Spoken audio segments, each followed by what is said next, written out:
हरे राम हरे राम, राम राम हरे हरे, हरे कृष्ण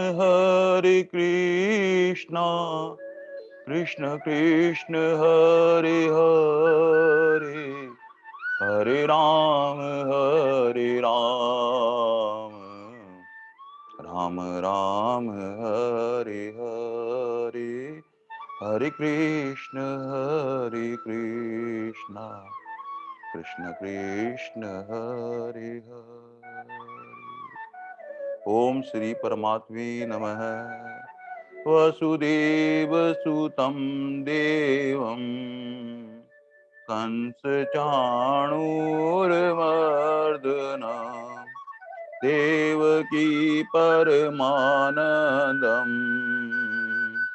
कृष्णं वन्दे जगद्गुरुं, श्रीकृष्णं वन्दे जगद्गुरुम्। अजो अपि सन्न्यवात्मा भूतानामीशरोऽपि सन् प्रकृतिं स्वामिधिष्ठाय सम्भवामि आत्मया।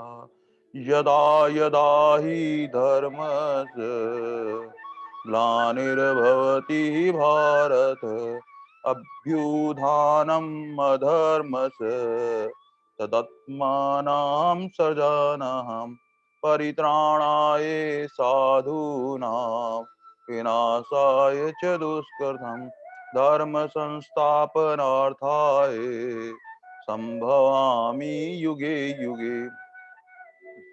जन्म कर्म च देव एवं यो वेति तत्त्वतः, तत्तदेहं पुनर्जन्म नेति मामेति सोऽर्जुनम्। वीतराग भयक्रोधा मन्मया मामुपाश्रिता, बहुज्ञान तपसा पूता मद्भावमागता, वसुदेव सुतं देवं कंस चाणूरमर्दनं देवकी परमानंदं कृष्णं वन्दे जगद्गुरु, श्रीकृष्णं वन्दे जगद्गुरु। हे नाथ, हे मेरे नाथ, मैं आपको भूलूं नहीं। हरि शरण। अनंत कोटि ब्रह्मांड नायक परापर परब्रह्म परमेश्वर, भक्त वांछा कल्प तरु शरणागत वत्सल भगवान श्री कृष्ण की महती करुणा कृपा से हम भगवान के श्री मुख से प्रकट होने वाली वो दिव्य वाणी, जिसको जो भी साधक पूरे मनयोग के साथ सुनता है, उसको सहज भीतर से एक शांति का अनुभव होता है। ये भगवान की दिव्यता का ही प्रभाव है। धीरे धीरे धीरे ये वाणी क्या करती है, हमें सुखानुभूति देने लगती है। धीरे धीरे ठाकुर जी और कृपा करते रहते हैं, और कृपा करते करते करते फिर क्या होता है, आत्मसात होने लगती है। उसके अनुसार, गीता जी के अनुसार हम अपना जीवन बनाते हैं। बस अर्जुन ने ऐसा ही 10वें अध्याय में विभूति योग में भगवान के समक्ष कहा, हे योगेश्वर, किस प्रकार आपका मैं निरंतर चिंतन करता हुआ आपको जानूं, हर वक्त प्रभु आपका चिंतन हो।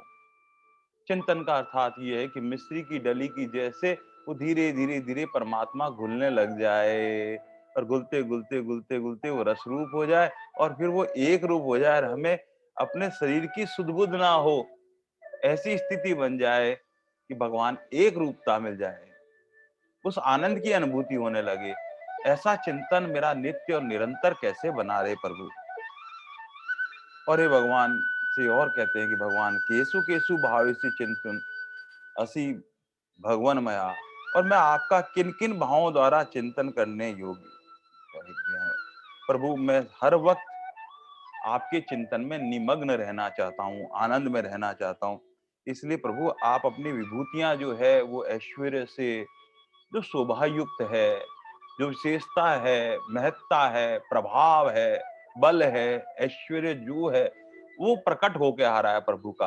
और प्रकट होके आ रहा है तो प्रभु से ये कहते हैं भगवान, हर वक्त जहां देखूं प्रभु आपकी स्मृति आ जाए, आपका चिंतन मेरा बना रहे, बस ऐसा मेरा भाव बना रहे प्रभु।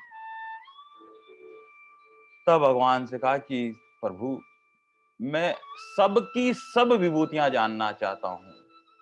भगवान ने कहा मेरी विभूतियों का कोई अंत नहीं है, वो तो अनंत है। पर भगवान से कहा कि जब फिर भी आप मुझ पर कृपा करें प्रभु, तब भगवान ने कहा कुछ संक्षेप में कुछ विभूतियों को मैं बता सकता हूँ अर्जुन। और भगवान ने ये कहते कहते फिर एक एक विभूति भगवान के श्री मुख से प्रकट होने लगी। और वो सारी विभूतियां जब हम आत्मसात करेंगे तो क्या होगा, भगवान की स्मृति विभूतियों से प्रभु की सदा स्मृति बनी रहेगी। भगवान ने कहा कि सभी प्राणी मात्र भूत प्राणी जो चर चराचर सृष्टि में जितने जीव जंतु है, सभी है, मनुष्य हैं, उनके अंदर आत्मा के रूप में मैं हूँ। इसलिए सब में जब देखें, स्वामी जी महाराज का बहुत उच्च कोटि का भाव। स्वामी जी महाराज कहते थे कि अगर आप सामने वाले को देखकर हाथ जोड़कर भीतर ही भीतर उनको प्रणाम करते हैं, राम राम करते हैं, इसका मतलब आप वासुदेव सर्वम का अनुभव करते हैं। लेकिन संकोच बस ऐसा नहीं बन पाए, अनजान व्यक्ति के सामने नहीं आए, तो मन ही मन से प्रणाम करें, हे प्रभु आप सब में विराजमान है, आपको प्रणाम है। ऐसे भीतर ही भीतर जिससे भी मिले, बस प्रभु को चिंतन है। अब जहां संसार में कहीं किसी से व्यवहार होगा तो हम परमात्मा से दूर नहीं होंगे, क्योंकि सब में प्राणी जगत में यहाँ पर है, चराचर प्राणी में सब कुछ वही है। और फिर हम आत्म तत्व को देखने लग जाएंगे, अर्थात परमात्मा को देखने लग जाएंगे। भगवान ने ऐसे कहते कहते कहते हैं कि आदित्य के 12 पुत्रों के अंदर जो है विष्णु मेरी विभूति है। तो संक्षेप में भगवान विभूतियों को पुनः कहते हैं कि अर्जुन का भाव ये रहता है कि भगवान जिस प्रकार सूर्य देवा नित्य उदय होते हैं, वो कहीं पुराने नहीं होते हैं। गंगा मैया से निकलने वाला धल जो जल है वो नित्य नवीनता लिया रहता है, उसमें एक आनंद सा बना रहता है, नित्य नवीनता लिया हुआ। हे प्रभु आपकी विभूति सुनते सुनते हमें नवीनता महसूस होती है, इसलिए आप पुनः थोड़ा संक्षेप में कहते रहें। भगवान ने कहा कि वो किरण वाला जो सूर्य है वो मेरी विभूति है, इसलिए प्रभात बेला में सूर्य देव का दर्शन करें तो प्रभु की याद आ जाए, क्योंकि साक्षात प्रभु है। इस प्रकार मारुति जो देवता है, मारीच, उनका जो तेज है उसमें का भगवान ने कहा ये मेरी विभूति है। चंद्रमा का जब भी दर्शन करें तो चंद्रमा में भी उस प्रभु का अभिन्न हुए हुए हैं, प्रभान की विभूति है। बस इसीलिए दूस पर अपन क्या करते हैं, ऐसे प्रणाम करते हैं, साक्षात परमात्मा का दर्शन है, वो भगवान की विभूति है। इसलिए नित्य निरंतर पूर्ण चंद्रमा है तब भी भगवान की विभूति है, और जैसी भी है बस देखते ही प्रणाम कर दें। इससे भगवान, उसके देवता मन के देवता है, वो मन हमारा अनुकूल परमात्मा के अनुकूल होने लगता है। भगवान ने कहा है कि इस प्रकार ये जो सामवेद है, जो भक्ति और संगीत से ओतप्रोत है, जो गाकर गाया जाता है, भगवान की स्तुतियां की जाती है, भगवान ने कहा कि ये मेरी विभूति है। भगवान कहते हैं देवानाम असीम वास, भगवान ने कहा कि जो देवताओं के अंदर जो सब उनका राजा है वो इंद्र मेरी विभूति है, जो 100 अश्वमेध यज्ञ करके इस पवित्रता को प्राप्त करके उस सिंहासन पे बैठता है। भगवान ने कहा उसे मेरी विभूति समझना चाहिए। भगवान ने ये कहते कहते कहते भगवान कहते हैं ये जो सब प्राणियों में मन है, मन भी मेरी विभूति है। इसलिए इसमें कहीं हमारा मन दुर्लभ होने लगे तो तुरंत ऐसा सोचना चाहिए, अरे भगवान ने इतनी सामर्थ्य, इतनी ताकत, साक्षात प्रभु का मन है, और इसलिए मन को किसी भी स्थिति में कमजोर नहीं होने दें। ऐसा मानकर सदा भगवान का चिंतन रहे। जिंदगी के अलग अलग रंग हैं, कभी खुशियां तो कभी गम हैं, ये तो मन की ही बात है। इंसान चाहे तो हर पल चमन है, वो चमन तब होगा जब प्रभु की विभूति अपन अनुभव करने लग जाएंगे। भगवान कहते हैं भूतानाम चेतनाम अस्मि, जो प्राणी मात्र में प्राण शक्ति, जीवनी शक्ति के रूप में भगवान ने कहा ये मेरी विभूति है। भगवान कहते कहते कहते ये कहने लगे एकादश जो 11 रुद्र हैं उसमें शंकर भगवान जो है वो मेरी विभूति है। और फिर बाद में ही भगवान ने कहा कि यक्ष राक्षसों में उनका धन का स्वामी जो कुबेर है वह भी मेरी विभूति है। और भगवान ने कहा कि पुरोहितों में जो बृहस्पति है, जो देवताओं के गुरु भी हैं, ये मेरी विभूति है। ऐसी सेना अध्यक्ष में स्कंद जो है, कार्तिक जी मेरी विभूति है। और समुद्र सब जल, पवित्र जलों का जल जहाँ संग्रह होता है, वो समुद्र भी भगवान ने कहा मेरी विभूति। इसलिए जब भी समुद्र को देखें प्रणाम करें साक्षात धन, क्योंकि सब नदियों का पवित्र जल वहां है, वो घर है। भगवान, अब तक हमारी दृष्टि वैसी ही नहीं हो पाती थी, क्योंकि हम देखते थे तो हमारी दृष्टि, लेकिन भगवान विभूतियां प्रकट कर रहे हैं। अब कभी हम ये विभूतियों को दृढ़ता से धारण करने का भाव यही है कि अब कभी देखें तो प्रभु की स्मृति बन जाए। भगवान ने कहा कि ऐसे भृगु ऋषि जो है वो मेरी विभूति है। और भगवान ने कहा कि ओम अक्षर जहां से सारी सृष्टि का विस्तार हुआ है, भगवान ने कहा ये ओम अक्षर जो प्रकट हुआ है ये मेरी ही विभूति है, क्योंकि इसी से सारी सृष्टि विस्तार हुआ है। सब कण कण जन जन में परमात्मा समाया हुआ है। भगवान ने कहा कि जो स्थिर रहने वाला जो हिमालय है, जो अचल है, अटल है, भगवान ने कहा ये मेरी विभूति है। जो हृदय में एक दृढ़ निश्चयता कर लेते हैं, ये काम तो मुझे करना है, मुझे इस जन्म में भगवत प्राप्ति करनी है, ऐसे भीतर से जो दृढ़ता प्रदान करता है, हिमालय की जैसे स्थिरता होती है, भगवान ने कहा है कि ये मेरी विभूति है, जिससे एक दृढ़ भाव पैदा होता है। भगवान आज के कहते कहते अब 26वें श्लोक में भगवान 25 श्लोक तक पिछली बार हो चुके थे। अब भगवान यहाँ 26वें श्लोक में कहते हैं, हा हा हा, अस्वथ सर्ववृक्षाणां देवर्षीणाम च नारद। आहा, भगवान कहते हैं ये जो अश्वत्थ है, अश्वत्थ यानी पीपल का जो वृक्ष है, पीपल के वृक्ष में साक्षात नारायण का वास है। इसलिए प्रातः काल देखते हैं माताएं बहनें क्या करती हैं, हाथ में माला लेकर पीपल के वहां पर फेरी देती रहती है, प्रदक्षिणा करती रहती है और भगवान का चिंतन करती रहती है। साक्षात नारायण के स्वरूप में मेरे प्रभु हैं। और ऐसा जब तक भाव बना नहीं रहे तब तक वैज्ञानिक लोग भी कहते हैं कि पीपल ऐसा वृक्ष है जिसके अंदर 24 घंटे ऑक्सीजन मिलती है। और उस ऑक्सीजन से वजह से क्या होता है कि हमारे भीतर जो प्राण शक्ति है वो विकसित होती है। और प्राण शक्ति विकसित होने से सात्विक भाव आता है। इसलिए वहां पीपल की ओर परिक्रमा लगाते। अब तक हम जा रहे हैं मंदिर पे, वहां पीपल का वृक्ष दिखाई देता है, लेकिन हमारे विभूति के रूप में अगर हमें दिखाई दे, साक्षात प्रणाम करें वहां पर, हे प्रभु आप सर्वत्र है, बस भगवान का चिंतन होता रहेगा। पुराने समय में क्या करते थे, सरपंच जो होते थे, सारे पंच लोग कहाँ बैठकर निर्णय करते थे? एक गांव में एक वृक्ष हुआ करता था, वो चबूतरा सा बना रहता था, सब लोग उस पे बैठ जाते थे। और उस चबूतरे के पीछे देखेंगे हम तो वो पीपल का ही वृक्ष होता था, क्योंकि पीपल के वृक्ष में से जो है वो हमें सकारात्मक ऊर्जा मिलती है, और सकारात्मक ऊर्जा मिलने से हम निर्णय सही कर पाते थे। बस ऐसे धीरे धीरे धीरे पंचायत के लोग सब बैठकर इसका निर्णय, मुख्य बात है।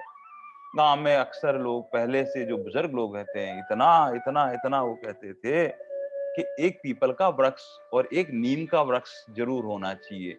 और वो कई बार घर के चौबारे में कहीं इस तरह से लगाया करते थे, और वहीं बैठकर सारे की दोनों वृक्षों की इतनी विधि विधान से कई बार होता है कि नीम के वृक्ष और पीपल के वृक्ष का विवाह उत्सव मनाया करते थे, ताकि विवाह उत्सव के मतलब प्रभु का चिंतन बना रहे, साक्षात परमात्मा सर्वत्र व्यापक वही परमात्मा की स्मृति बने रहे। और नीम में जो है वो कृमि नाशक जो है, जो हम कई बार क्या होता है कि हमारे कई बुखार नहीं उतर रहा होता है, कुछ ऐसी स्थिति होती है, तो हम एक काढ़ा सा बना के लेते हैं। और काढ़ा बनाने से क्या होता है, उसमें नीम के पत्ते, लौंग और इस तरह से कुछ डालकर काढ़ा लेते हैं।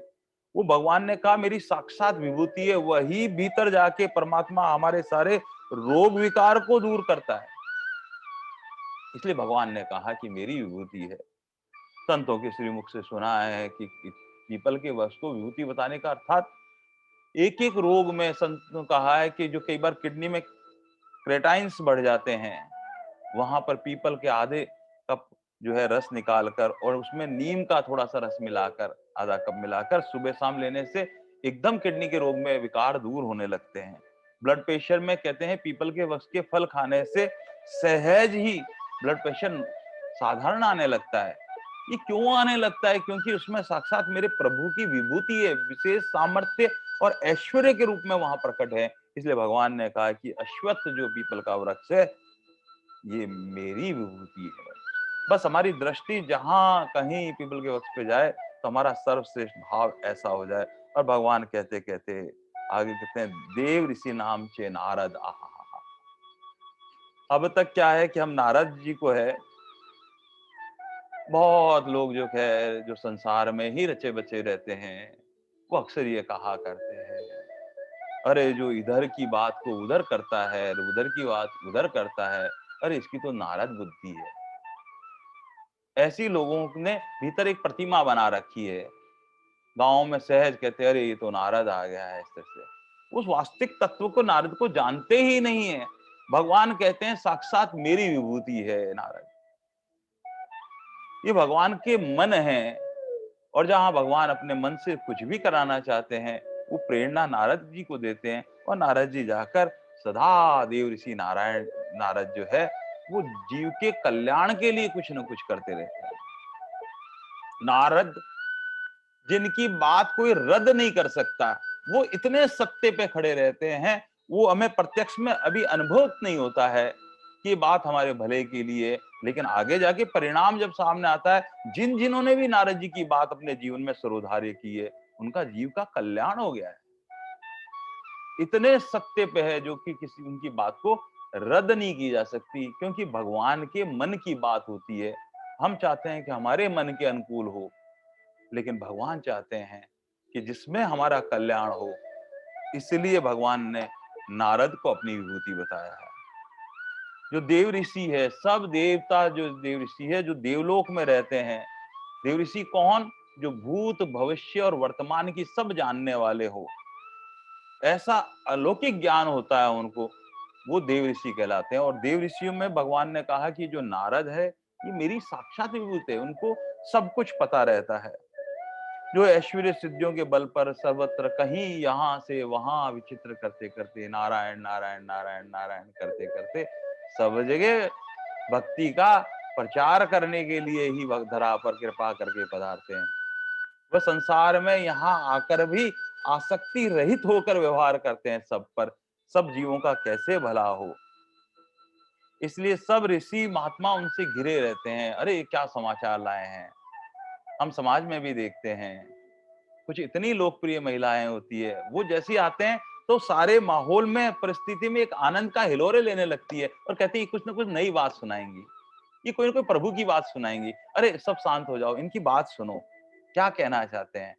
बस ऐसे ही ऋषि महात्मा जहां कहीं भी नारद जी पधारते हैं, तो भीतर से सब प्रणाम करते हैं, कोई ना कोई प्रभु की बात सुनाएंगे। ऐसे जो सबके प्रिय हैं, पूजनीय हैं, वह नारद जी हैं। इसलिए भगवान ने कहा मेरी विभूति है। और नारद जी महाराज कैसे हैं? सदा सदा हसमुख है, सदा प्रसन्न रहते हैं, हर परिस्थिति में समता धारण किए हुए। जहां कहीं भी जाएंगे, कैसी भी गंभीर स्थिति में सब चिंता युक्त होते हैं, और जैसे ही नारद जी पधारते हैं, नारायण नारायण नारायण नारायण नारायण नारायण नारायण नारायण, शब्द से सबको ऐसा साक्षात अनुभूति होती है, वो आनंद के फूल बिखेर देते हैं।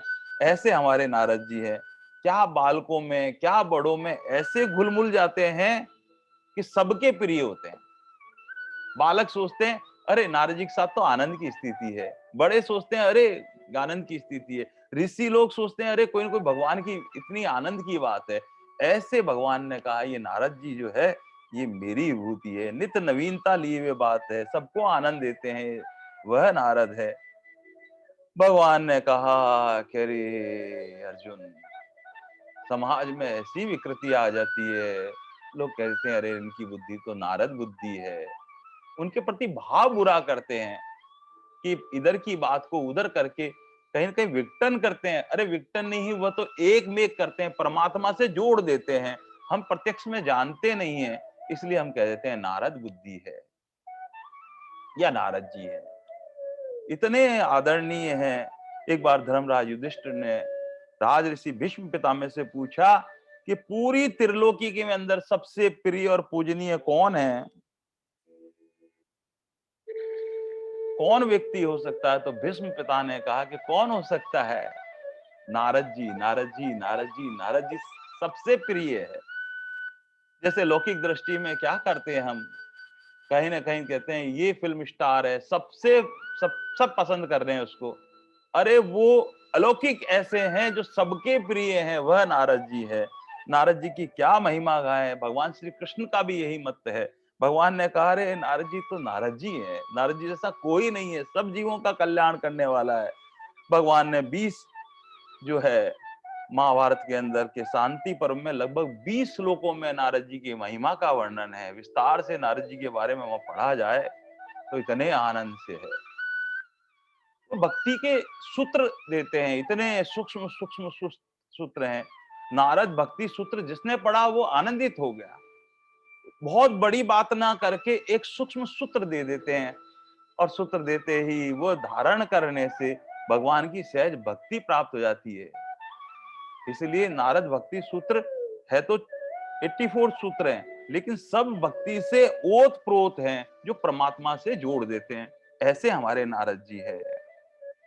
और क्षमा पर्व में किस प्रकार से राज्य का प्रबंधन किया जाता है, भगवान नारद जी ने विस्तार से बताया। किस प्रकार राज कार्य को चलाया जाता है, एक राजा को क्या करना चाहिए, कैसे निर्णय लेना चाहिए, और सब उनकी बात को सिरोधार्य करके उनके अनुसार अपना जीवन यापन करते हैं। उनके भीतर आनंद आनंद आनंद आनंद रहता है। व्यवहार की शिक्षा में भी नारद जी की शिक्षा सभी मानते थे। किस प्रकार 5 पांडवों के साथ में द्रौपदी जी रहती थी, उनको बताया कि कैसे रहना है, कैसे आप प्रेम से रह सकते हैं। हम कल्पना नहीं कर सकते 5 व्यक्तियों के बीच में द्रौपदी जैसी पवित्र स्त्री वहां रहती थी और सब आनंद में रहते थे। तो नारद जी ने उनको शिक्षा दी कि किस प्रकार से अपना जीवन यापन करना चाहिए, उनकी बात को सिरेधार्य किया। ऐसे नारद जी हैं, भगवान ने कहा मेरी विभूति है। क्योंकि भगवान का मन है, भगवान की मन की बात सब पहुंचती है। वाल्मीकि जी ने क्या किया, राम कथा लिखने का विचार किया। वो लिख नहीं रहे थे, नारद जी पधारे, आपको संस्कृत के अंदर राम जी की कथा लिखनी चाहिए। और भगवान की मन होने से, भगवान की प्रेरणा से फिर वाल्मीकि जी ने रामायण लिखी, वाल्मीकि रामायण। ये किसकी प्रेरणा हुई, ये नारद जी, हमारे नारद जी ऐसे हैं। इसीलिए भगवान ने कहा ये मेरी विभूति है। वेद व्यास जी ने बहुत सारे शास्त्र लिख दिए, लिखने के बाद में भीतर से वो प्रेम आनंद नहीं हो रहा था। नारद जी वहां प्रकट हो गए और वेद व्यास जी महाराज से कहा, अरे भगवान के गुण, भगवान की लीला, भगवान की बाल कथा युग युगांतर जो जो सुनेगा भागवत, उसको भीतर से आनंद आनंद आनंद आनंद रहेगा। प्रेम भगवान से इतनी सनिकता हो जाएगी। वो व्यास जी महाराज को प्रेरणा देने वाले हमारे नारद जी हैं। वो भगवान की विभूति है। छोटे छोटे नन्हे मुन्ने बालक ध्रुव जी, प्रहलाद जी, कौन भक्ति के मार्ग पर उनको आगे लेके गया। छोटे से बालक ध्रुव जंगल में जा रहे थे और नारद जी मिले, ओम नमो भगवते वासुदेवाय मंत्र देकर भगवान से जोड़ दिया। दक्ष के 1000 शिष्यों पुत्रों को भक्ति के प्रचार में लगा दिया सबको। भले ही दक्ष ने उस एक लीला के रूप में उनको श्राप दिया था कि आप एक जगह नहीं ठहर सकते। वो चाहते भी नहीं थे एक जगह से, क्योंकि भगवान की लीला का प्रचार करना यही तो जीव का ध्येय होता है। सब जीवों के अंदर जाकर भगवान की बात सुनाना, भगवान से प्रेम हो जाए सबका, वो प्रेम लीला कथा सुना देना। ये नारद जी ऐसे हैं जो भक्ति का प्रचार पूरे विश्व में एकमात्र उद्देश्य कि सब जीव जो है दुखी हैं, ये कैसे सुख शांति और आनंद की अनुभूति हो इनको सब तक, वो सबको लोक संग्रह करते हैं, सबको इकट्ठा करके भगवान में लगाने वाले हमारे नारद जी है। जो सही सही मार्गदर्शन करते हैं, जो अपने लगते हैं, वही नारद है। पार्वती जी को भोलेनाथ से मिलाने वाले हमारे नारद जी, कहां कहां तक महिमा गाए नारद जी की। ऐसे अपरंपार कृपालु दयालु नारद जी हैं। भगवान ने कहा कि मेरी विभूति है अर्जुन, मेरी विभूति है। इसलिए नारद जी के प्रति ऐसा भाव भीतर आना भी नहीं चाहिए, अरे इधर की बात उधर करते हैं, ऐसा ऐसा ऐसा। ये तो अज्ञानता है हमारी, नहीं तो नारद जी तो नारद जी है। सबके ऊपर इतने कृपालु है, जो सही सही सत्य मार्ग पर ले जाने वाले हमारे पर। भगवान ने कहा कि अर्जुन, जब जब भी नारद जी की बात आए, विभूति मान के प्रणाम करना चाहिए, सहज भक्ति की प्राप्ति हो जाती है। श्रीमन नारायण नारायण नारायण श्रीमन्नारायण नारायण नारायण, श्रीमन्नारायण नारायण नारायण। दुर्योधन की मेवा त्यागी, साग विधुर घर खाया। श्रीमन नारायण नारायण नारायण, श्रीमन नारायण नारायण नारायण। गज और ग्राह लड़े जलवीत, लड़त लड़त गज हारा। श्रीमन नारायण नारायण नारायण, तिल भर सूंड रही जल ऊपर, तिल भर सूंड रही जल ऊपर।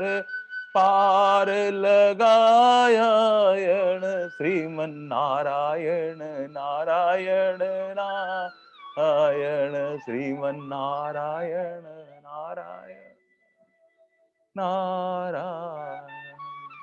कथा के प्रारंभ में जब हाथ जोड़कर नारायण नारायण नारायण नारायण नारायण का स्मरण करते हैं, हमारे नारद जी की स्मृति होती है, हमारे नारद जी की याद आती है, जो भक्ति से ओतप्रोत है। ऐसे भगवान कहते रे अर्जुन, ये नारद जी मेरी विभूति है। भगवान आगे कहते हैं गंधर्णाम सचित्रथ, हा हा हा। ये जो गंधर्व हैं, जो बहुमुखी प्रतिभा के धनी होते हैं, जो गान में, वाद्य में, नाट्य में, सब क्रिया में निपुण होते हैं, ये 16 गंधर्व जो है मुनि से उत्पन्न हुए हैं। उसमें ये चित्ररथ नाम का जो गंधर्व है, ये मेरी विभूति है। भगवान कहते हैं यहाँ लौकिक में भी बहुत सारे लोग ऐसे होते हैं कि बहुत सारे वाद्य यंत्र बजाते हैं। आपने सुना है कि एक व्यक्ति ऐसा था, लगभग 48 तरह के इंस्ट्रूमेंट बजा सकता था। वो बांसुरी हो, सितार है, तबला है, गायन है, नाट्य है, लेकिन उनसे भी अधिक ऐश्वर्य जहां से प्रकट होकर आता है, वो चित्ररथ जी में आता है।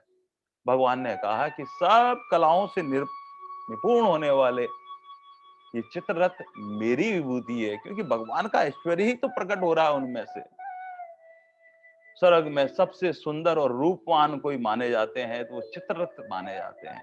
भगवान ने कहा ये सब मेरी, और इनकी कथा विस्तार से अग्नि पुराण में, वायु पुराण में, महाभारत में, आदि पर्व में विस्तार से यहाँ पर देव गंधर्व चित्ररथ की कथा आती है। भगवान ने कहा कि जब भी इनका आए, मेरी विभूति मानकर हरा चिंतन करते रहना। भगवान यूं कहते कहते कहते कहते हा हा हा हा, सिद्धा नाम कपिल मुनि, हा हा हा।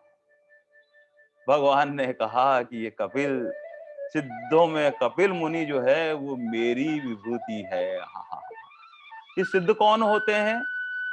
जो स्थूल और सूक्ष्म सब सिद्धियां जिनको प्राप्त होती है, सारा ऐश्वर्य उनके पास होता है, ऐसा सिद्ध ऐश्वर्य जो धर्म में प्रकाष्ठा होती है, ज्ञान से ओतप्रोत होते हैं, उनका ऐश्वर्य अलौकिक होता है, और श्रेष्ठ गुणों को पूर्णता से धारण करने वाले ऐसे जो होते हैं वो सिद्ध होते हैं। और हजारों सिद्धों के जो सर प्रधान है, भगवान ने कहा कि वो कपिल मुनि, वो मेरी विभूति है।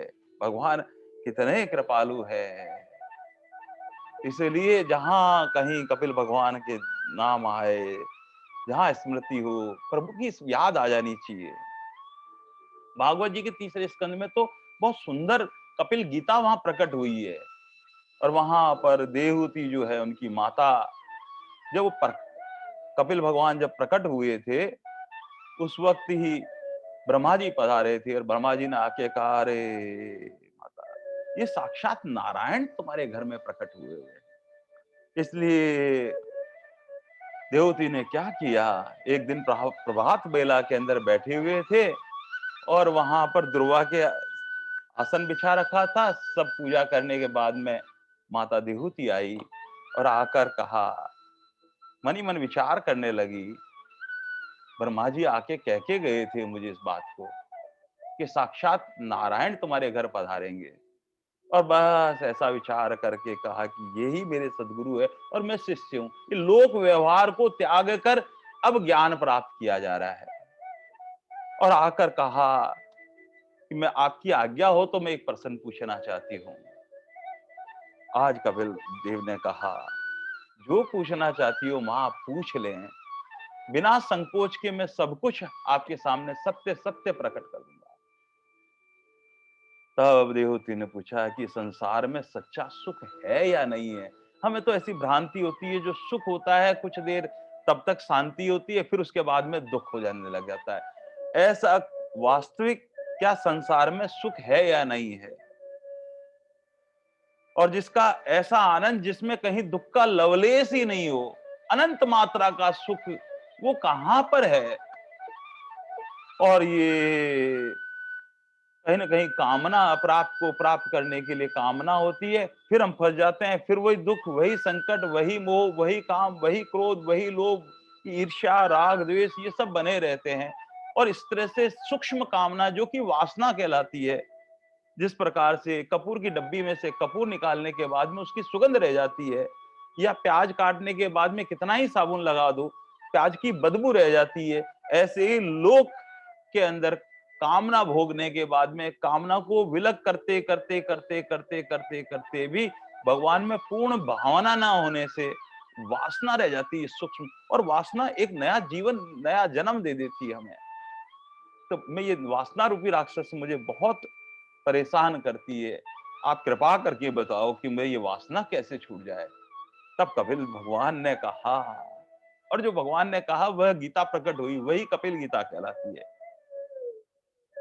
कपिल देव कहते हैं कि जिस प्रकार लोहे की जंजीर को काटने के लिए लोहे का ही कोई अस्त्र चाहिए जिससे वह जंजीर टूट जाए, इसी प्रकार से जो वासना है, जो स्त्री पुरुष में जो वासना होती है, काम वासना होती है, ऐसी वासना का अगर विषय बदल जाए और वो विषय अगर परमात्मा हो जाए तो वो कल्याणकारी हो सकता है।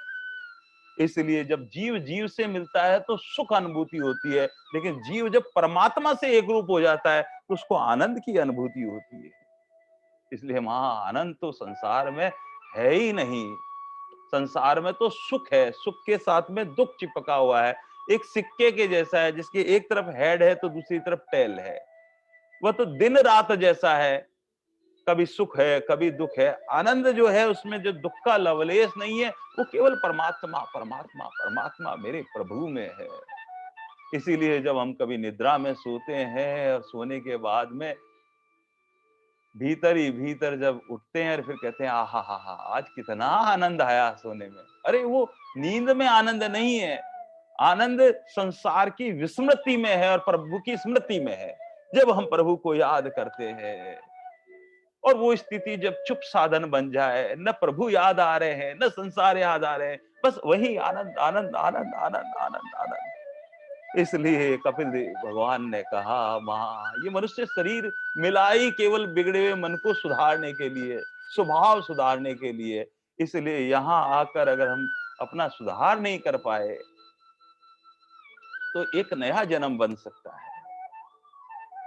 इसलिए अपने मन को पहचानना ये संकल्प विकल्प करता है। परम श्रद्धे डोगरे जी महाराज अपने भागवत नवनीत में लिखते हैं, ये मन कैसा है? पानी के जैसा है। इसका स्वभाव हमेशा नीचे की ओर जाने का है, और उस पानी को अगर ऊपर चढ़ाना है तो कोई ना कोई यंत्र की आवश्यकता है। बस ऐसे ही भगवान प्रभु के चरणों में लगाना है तो मंत्र की आवश्यकता है। और जब मंत्र के साथ में भगवान का नाम स्मरण किया जाएगा तो धीरे धीरे धीरे धीरे संसार की विस्मृति होगी और प्रभु की स्मृति होगी, उनकी याद होगी। बस धीरे धीरे धीरे धीरे मन पवित्र होना चला जाएगा, और पवित्र मन जब होगा अंतःकरण चित्त शुद्धि हो जाएगी, अहंकार रहित हो जाएगा, बस उसी में तो प्रभु विराज जाएंगे। इसलिए भगवत नाम का बार बार ध्यान रहता रहे। मन भगवान के में नाम में रहते हैं, इसलिए मंत्र की मैत्री करता है, उसका मन भगवान के चरणों में हो जाता है। इसलिए मंत्र के साथ में मैत्री करनी होती है। और मंत्र जो आपको